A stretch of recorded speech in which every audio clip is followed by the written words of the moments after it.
তাকানোর মতো ছিল না আমার ছেলের দিকে। আমার ছেলে বলে, আম্মু তুমি কান্না কইরো না, আম্মু গো তুমি কান্না কইরো না। আমি বলি, না বাবা আমি তো কান্না করি না, আমি করি না। আমার ছেলে বলে, আমাকে জিজ্ঞেস করে, আম্মু আমার কি নাক আছে? আমি কই, হ্যাঁ বাবা তোমার নাকটা তো আছে।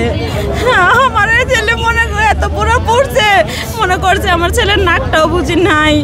আমার ছেলে আমার জিজ্ঞেস করে শুনে।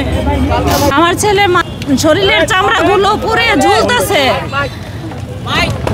কোনো এমন কোনো জায়গা নাই যে পুরে নাই। আমার ছেলের পুরাটা শরীর পুড়ে গেছে। আমার ছেলের নাম মাহিদ হাসান আরিয়ান, 4th শ্রেণীর 2 সেকশনে পড়ে। আমার ছেলেটার মাথা থেকে পা পর্যন্ত পুড়ে গেছে। আমার ছেলের 98%ই পুড়ে গেছে।